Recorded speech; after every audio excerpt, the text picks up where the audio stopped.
You are here watching live, or even if you are watching on replay, so please do comment CPA Dreams. So shout out to Jewel. Okay, shout out sa mga nanonood ng live. Please do share it with your families and friends. But before I start, is my sound okay? Can you hear me? Can you comment, please, if you are hearing it clearly, so that I can continue with our session today. Okay, medyo different yung setup natin. Okay, because I'm not going to use my whiteboard. Okay, so what I'm going to do is I'm going to read cases. Okay, kasi nga, di ba, sa RFBT, obligations, contracts, what is happening is you are given case. And then from the case, you need to choose the right actions of the creditors or debtors, no? Ganyan yung sa obligations and contracts. Kalimitan, hinihingi sa problem kung papaano mo isosolve yung issues. Liable ba sa damages si debtor? Meron bang makakapag-asba ng let's say damages si creditor? Okay, so ano yung mga options niya? Yung mga available remedies ni creditor. Okay? Now, before I start, so ang agenda natin ngayon, okay, so our agenda is, first, I'm going to answer a question, no? Kasi I receive so many advice, no? Nag-aas sila ng advice and tips, no? This one I received from email, okay? So, I will answer it. That is the first. Second is, I'm going to discuss diligence and fortuitous events, okay? So, yung dalawa na yan, actually, diligence and fortuitous events, lagi ring may question dyan sa RFBT. Remember, 100 multiple choice questions ang kailangan mong sagutin sa RFBT. So that means kailangan at least you get 75 questions correctly. Okay? Actually, dapat nga, ang mali mo lang is nasa mga 15 questions yung mga mali mong ma-answer. Okay? So, meaning, kailangan at least 85 points ka out of 100 points. Okay? To be safe. Okay? So, that means for zero base, yun yung makukuha mo. Okay? Dapat not more than 50 wrong answers. Okay? Then, second is, of course, next week, okay, January 29, okay, we have Meet Your CPA Dreams Coach. Okay, so if you are planning to take CPALE 2021, okay, by May or by October or by next year, 2022, then you should attend.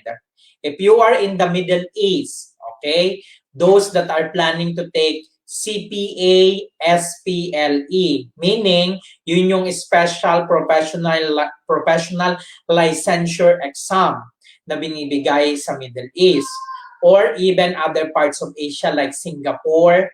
Okay? So, please do attend. Okay? Ito yung Meet Your CPA Dreams Coach. No? I'm going to give some tips and aside from tips, of course, some strategies on how to study yung 6 CPALE subjects. Okay, na iti-take natin. Okay, so you can register on the okay, it is posted on the comment section of this FB Live. Okay, so please do register if you are already going to take this year CPALE and CPA SPLE. So please do register. And this is the time then I will offer yung CPA SPLE test banks and handouts and CPALE handouts and test banks. Okay? So for those that grabbing it, thank you so much. It's really great help, no? Kasi as you know, I'm paying for for the website to maintain yung www.cpadreams.com. Okay? And like what I have said in my previous FB Live, I'm thinking really if there's attraction, no, kung meron talagang willing to do a full-time online review, then probably by next year or before the end of the year, I can pull this out. So that means we will have a full CPA Dreams online review. Okay, so I hopefully that target can happen. Okay, so sana. Okay, but of course, without your help, I will not be able to do it. So for those that are watching or supporting CPA Dreams, please do share CPA Dreams FB page and please like it as well. Okay, doon naman sa mga self-review, okay, continue pa rin yung posting natin for multiple choice questions. Okay, nandiyan pa rin yung multiple choice questions natin daily. Okay, and RFBT yung ating multiple choice questions. Kasi parang sinasabay ko siya, ginagawa ko yung FB live session natin na RFBT, then yung daily multiple choice questions is RFBT rin. Okay lang if you answer it wrongly. Okay, there is no embarrassment or don't be ashamed if you make mistakes in answering. That's okay. Okay? But continue kasi it will help you. Okay? Kasi baka malay mo merong similar question or similar cases na pwedeng matanong sa SIPALE or LECPA or CPA SPLE na exam. So sayang naman. Paano kung yung isang question na lang na yun, yung kailangan mo para hindi maging conditional or to pass. So sayang yung chance. Okay? Now, let's move on na. So are you still there? So please like and share this FB live session. Okay? So I will answer this one. Okay? So from Cheska. Okay? She sent it through email. Again, maraming salamat if you are reading my emails. Okay? Binabasa ko po yung mga reply nyo. If you did not receive any reply from me, because you are just saying thank you, okay? But I'm reading them one by one, okay? And I'm writing the emails myself, okay? So it's not a robot who is writing an email to you. It's me, mga kapatid, okay? During my free time, this is what I do. I write emails, okay? Now, here is the question from Francesca. Okay, I found your emails very inspiring and gave me motivation to study to become a certified public accountant. My question is, how do you handle working and studying? Okay, I'm currently working, no? So she's working as an accountant. And I feel like studying very little. Okay, so parang ang pakiramdam niya is konti lang yung naaaral niya. Okay? I feel weary after work. Okay, so napapagod siya after work and would then opt to rest rather than study. Okay, kahit sino naman siguro after work, mapapagod ka, then tatamarin ka ng mag-aral. Okay, don't worry, I feel you. Okay, I've been there, so alam ko yan. Okay, now, can you give tips and advice on how to manage time efficiently and keep inspiring? Okay, so Cheska, thank you so much. Okay, thank you for your question. Okay, so ang question niya is tips on how to manage time efficiently. Okay, eto, this is very important for those that are doing self-review. Okay, kasi alam naman natin, no, na you need to work 8 hours at work, correct? So that means how many hours left? No, that means you have only 16 hours. Okay? 16 hours remaining. Kung 8 hours mo nasa work ka, then 16 hours na lang yung matitira. Then you sleep 8 hours as well. So then nakain na yung 16 hours mo of the day. Now, ang matitira na lang is, okay, so nakain na yung 16 hours, so meron ka na lang remaining 8 hours. Okay. Now, kung ikaw ay nagta-travel, you take out another 2 hours. Okay, so meaning, 6 hours remaining. Tanggalin mo pa yung 1 hour doon for your meal. Okay? 5 hours na lang yung matitira sa'yo. Okay? So, etong suggestion na to is considering you sleep 8 hours, you work 8 hours, you do your meal 1 hour, and then ang matitira lang, basta ang matitira is 4 to 5 hours a day. Okay? So meaning, ang kaya mo lang aralin for a day, mag-i-spend ka ng 5 hours. Okay? Kung nag-work ka 5 days in a week, considering 2 days off, so meaning that is 5 hours multiplied by 5, you are able to have 50 hours free. Okay? Then, meron kang 2 days off.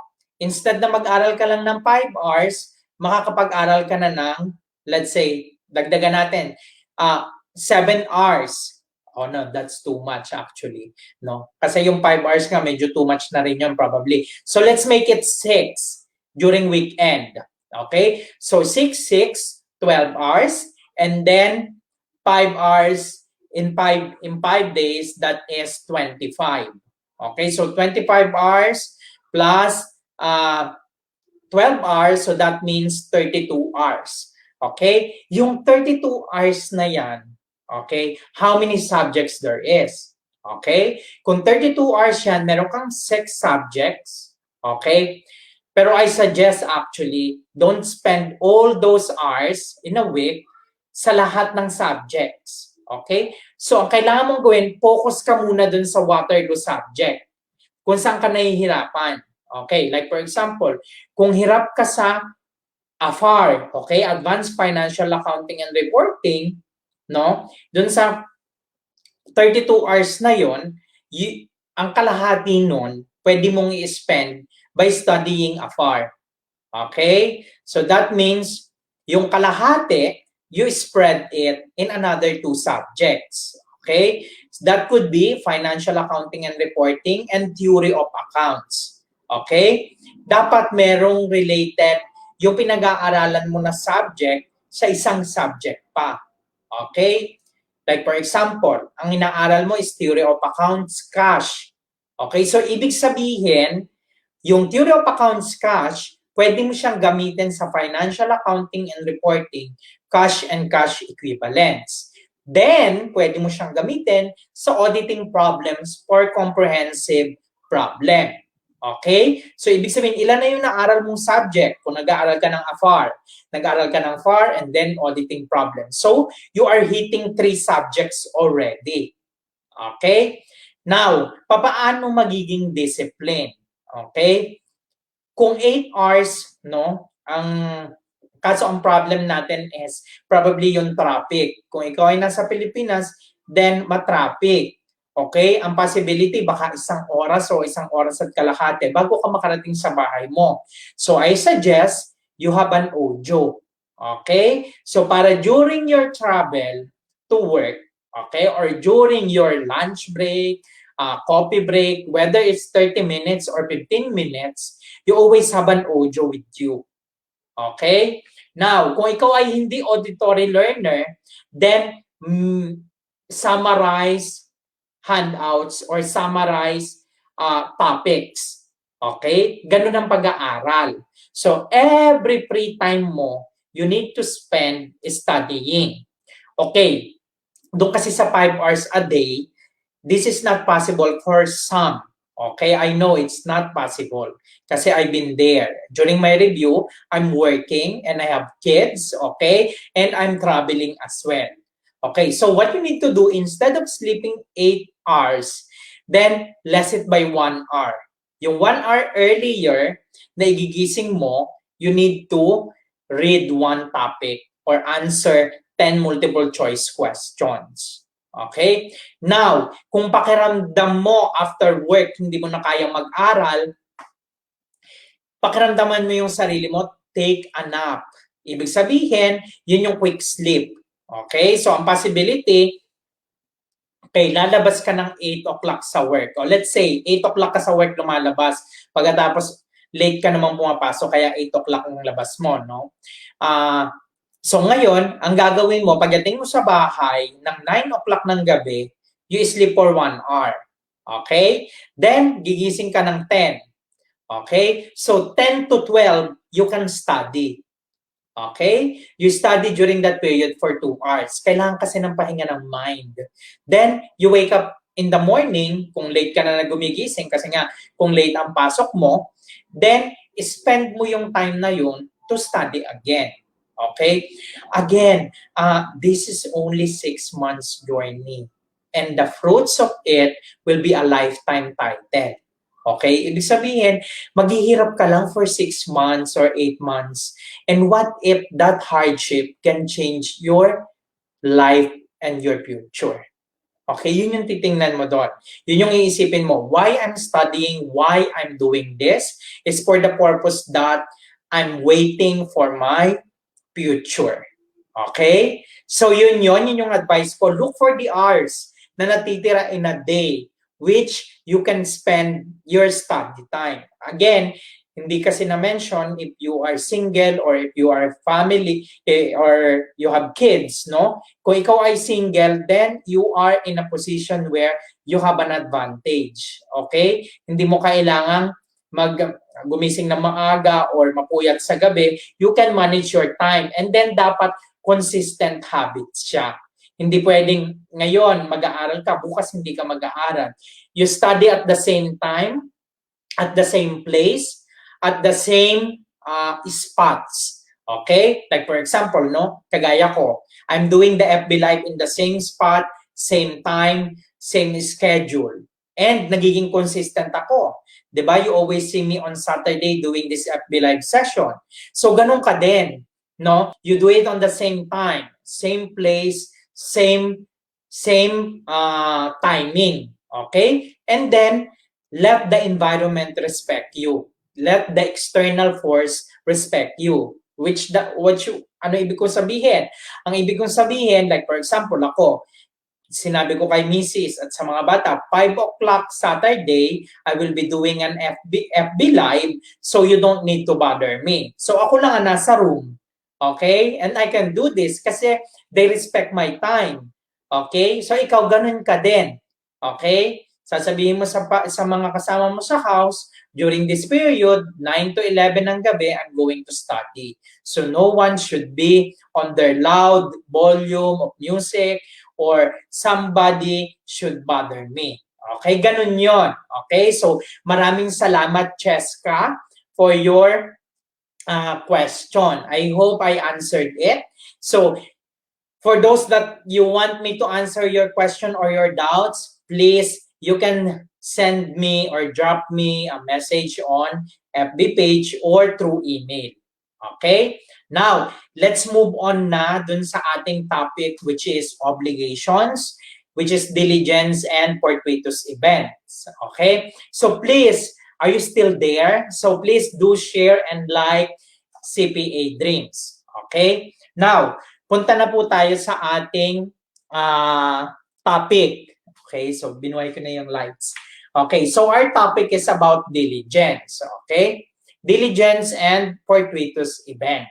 Okay? So sa diligence, no? Meron kasing, ano ba yung ibig sabihin ng diligence? Okay? Ang ibig sabihin po nito is yung attention and care required of a person in a given situation. Okay? Ito is opposite siya ng negligence. Okay? Ano ba yung degree of diligence required? Okay? Meron kasi yung tatlo na diligence na required. One is diligence required by the law. Okay? Second is diligence required by the parties or yun yung stipulated by the parties. Okay? And then, if both law and the contract are silent, okay? Hindi na mention. Okay? So meaning, ang ibig sabihin, the diligence of a good father of a family. Okay? Ibig sabihin nito, yun yung paterna di familia, yung care ng father. Paano ba yung care ng father? So ito yung tinatawag na ordinary diligence of a good father of a family.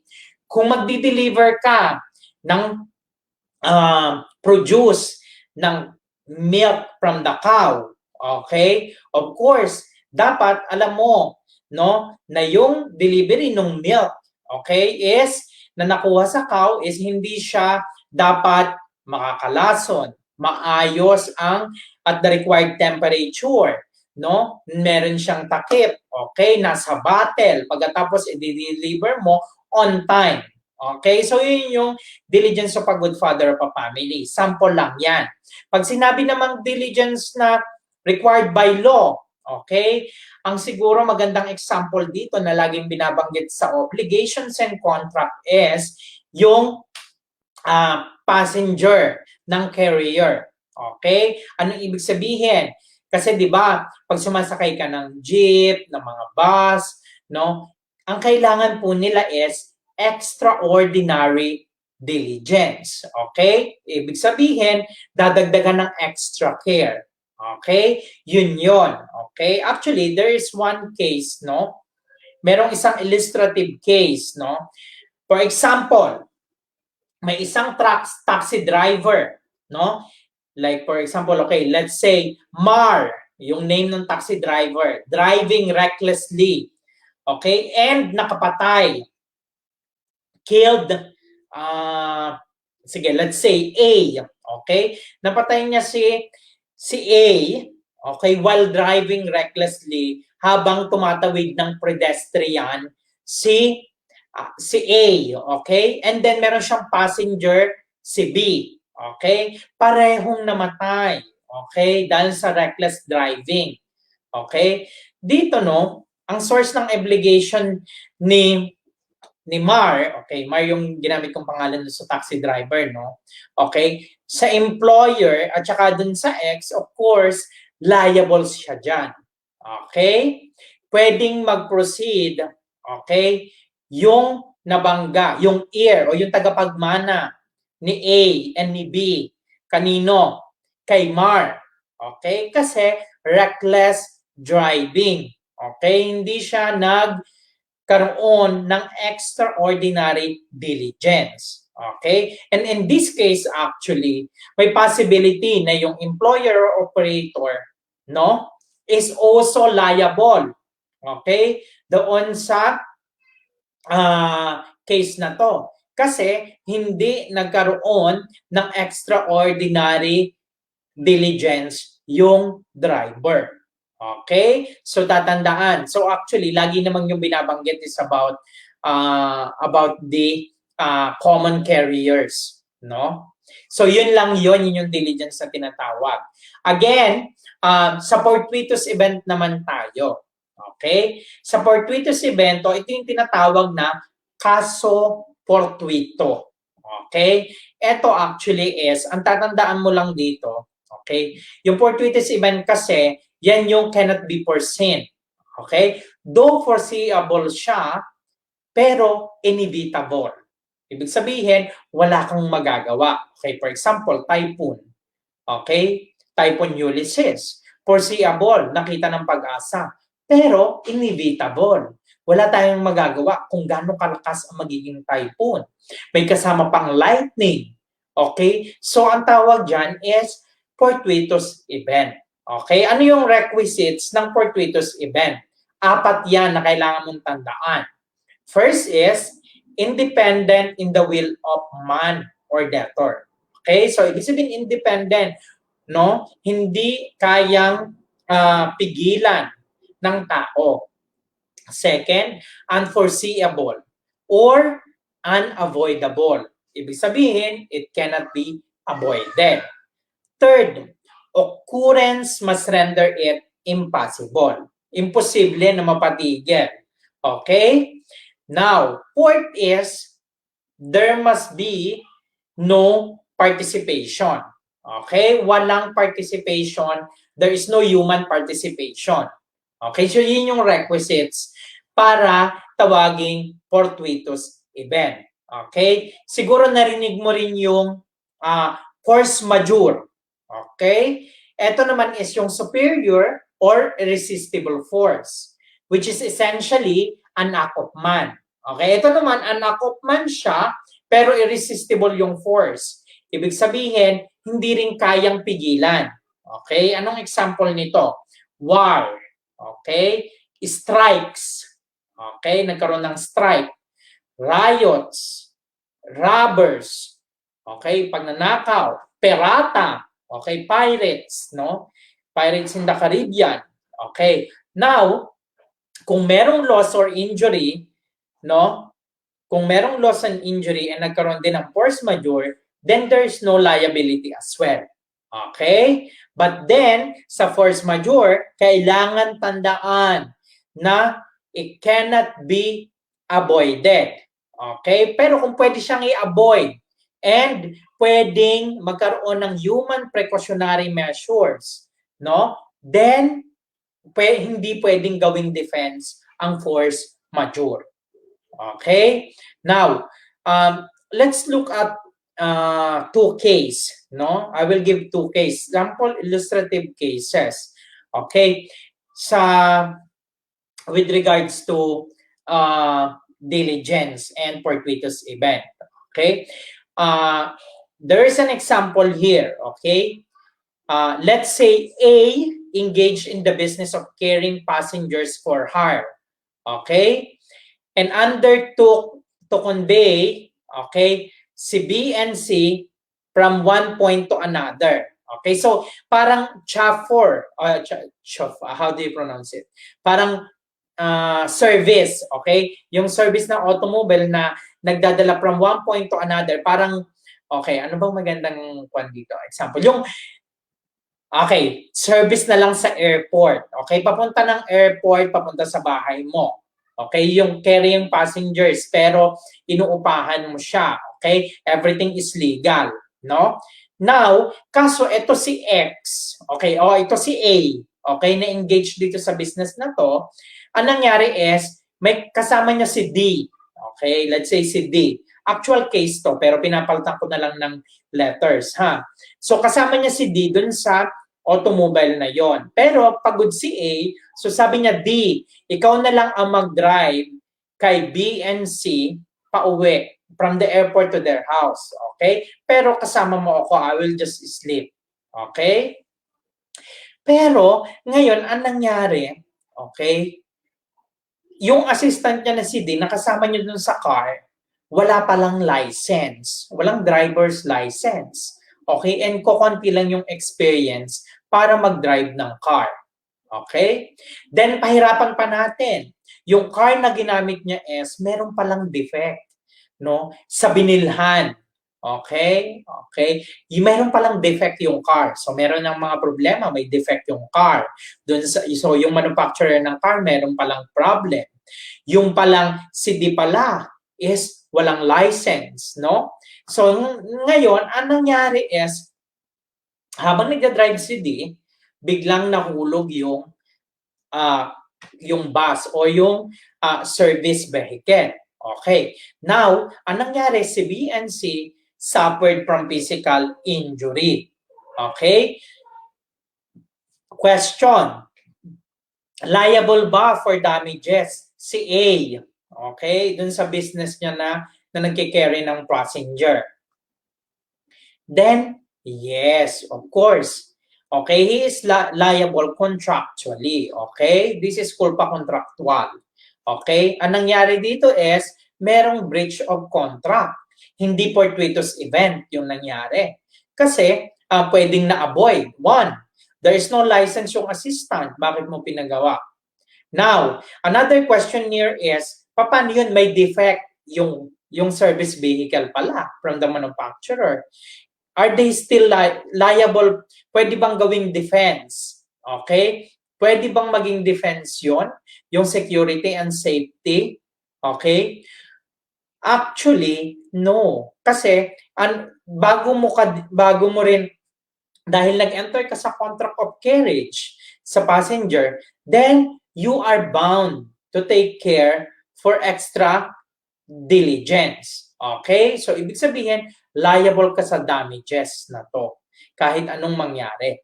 Kahit pa sabihin mo na ang manufacturer ang nagka-problema dito. Okay?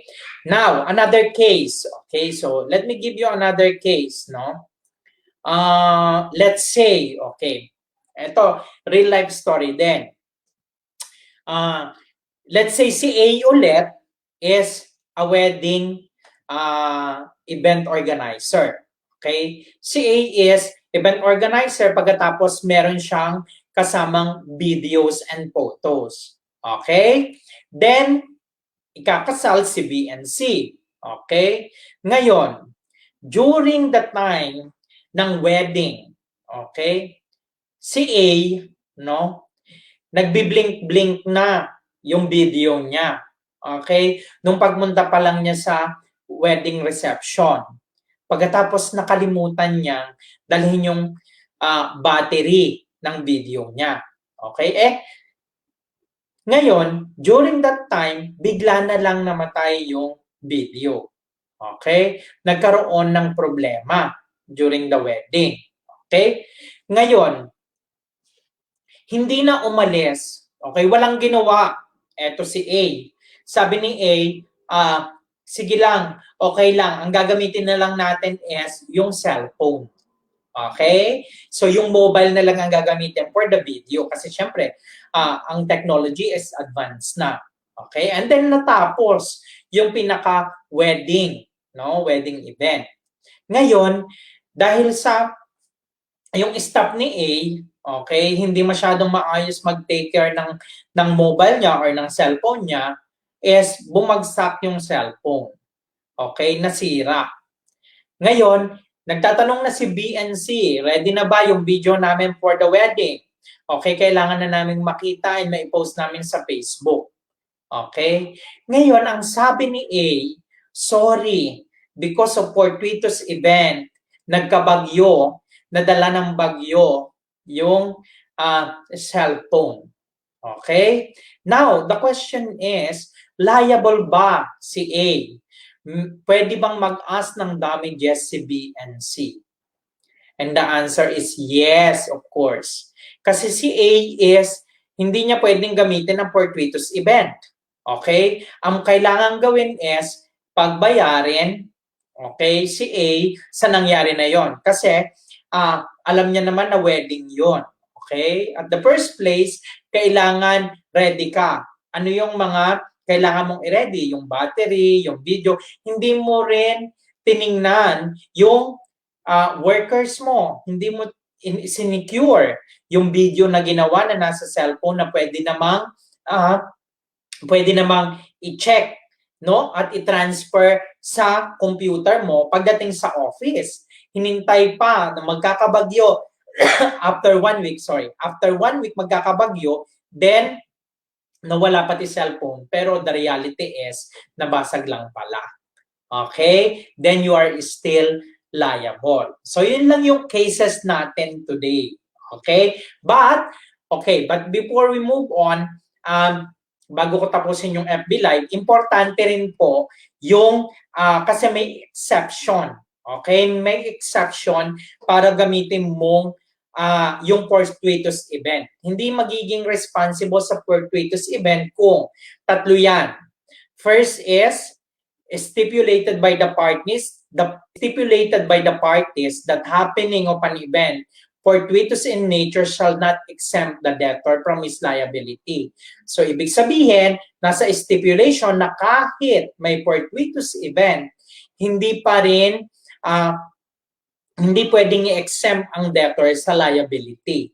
Okay? Kaya importante na basahin, no? Yung sinasabi nating mga contracts and obligations.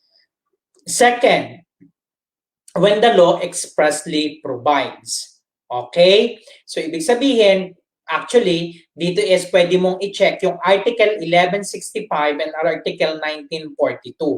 Okay? Which is yung loss of the thing is hindi mo pwedeng gamitin ng fortuitous event.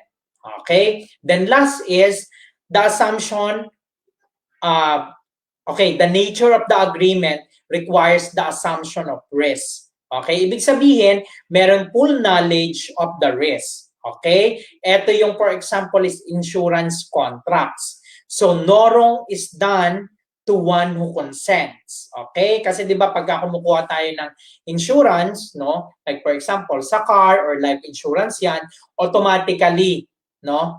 Alam mo na may assumption of risk. So hindi pwedeng namatay dahil sa fortuitous event, hindi ka na magbabayad. Okay? Of course, you are liable. Okay? There is no exception. So yan yung kalimitang pong kasama sa mga tinatanong na cases for diligence and fortuitous events. Okay? So balikan lang natin yan. That's very important. Okay? So yun lang po yung session natin for today. Thank you so much. Again, for those that are planning to take CPALE 2021 and CPA SPLE, please look at the comment on this FB live session. There is a registration link. Okay, you register. It is for free. Okay, I'm going to teach how to study effectively. Okay, and then I'm going to share about how can I help you in achieving your CPA dreams. So please do share if you have any friends or families in the Middle East, no, or any other parts of Asia that they have CPA SPLE, then this session will help them. Again, that is January 29 po, 3 p.m. Okay, thank you so much and mabuhay po kayo. Have a great weekend. Thank you so much for watching and listening to this video lesson. If you haven't done so, please click the subscribe button below.